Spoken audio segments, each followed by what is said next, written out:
Hi, Dave Miller here with Millerbees Manufacturing. The Beetle Jail Swarm Trooper guy and other things, hive ways and jackets and stuff. We're going to talk about our latest gizmo, which we're calling Zero Ants.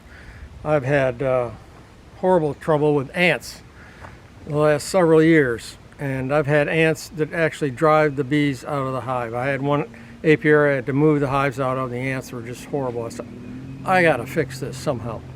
So I played with little ant moats and everything, and this was the first one I came up with that really worked. You can see it's can you see that? Probably not.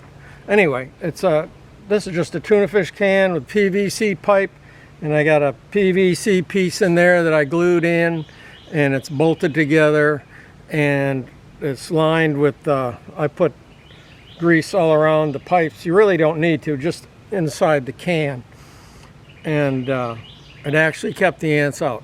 Zero ants. Well, once I put these on the hive, brushed the ant, got all the ants out I could, there were literally zero ants. So that's how the name came up. But anyway, that was kind of hard to work with and balance and everything. So I worked on that for quite a while, for a year or two, and came up with this configuration, which is printed parts. And this is, instead of a tuna can, this is a little umbrella shaped piece. Still got the PVC in there, but there's little spacers in there that keep everything lined up perfectly. And it's stable as anything. I got pictures of my pickup truck sitting on this. That's how strong these things are. And we're going to sell complete like this. Well, assembly required, very easy to assemble. We're also going to sell all the hardware and all these plastic parts, so you can make your own wooden ones if you want to. But these recessed pockets here are very critical. You really need to do that on a drill press. If you don't have a drill press, I wouldn't try it, because the depth is very critical. Anyway, works great. Put grease. We have grease. I have a tin somewhere. I didn't bring it out.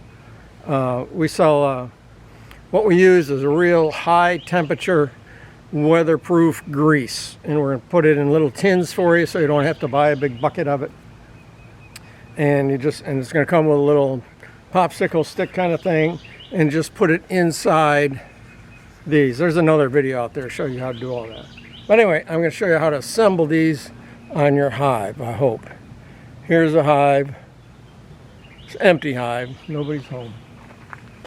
But I find the easiest way to do it, assuming this was full of bees, I put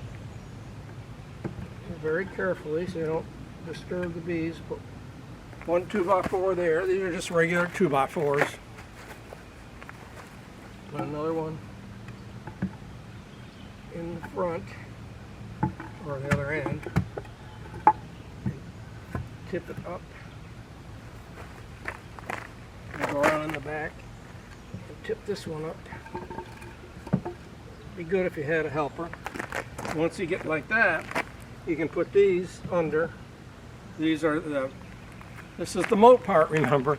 This goes on the top. So it's not a moat like you fill with oil. It says grease. So it'll last all season. That one I just had there, that was from last year. Worked all year. But there's grease up in there, so it mounts this way, so the weather doesn't get to it. Anyway, so once you got it up like that, see the 2x4 space it just nice, put it towards the back, and then well, I do both of them, one in the front, one in the back, and I like to position it so it's right over the front of the hive. So if I'm using my hive weigh scale, it pivots at the right place. And then you just lift this up, take that out, set it down. Lift the front one up, take that out, set it down. And that's it. That's all there is to it. Zero ants, guaranteed. If you get ants, oh, no. There are conditions. No blades of grass can touch the hive. If you have one blade of grass touching the hive, the ants will find it. I put shingles or something on the ground to keep the grass down and away. Have to keep the grass from touching the hive. But if you have no grass and you have those under there and they're properly greased, you'll have 0 ants, guaranteed, or your money back. Once again, Dave Miller here. Thanks so much. Bye.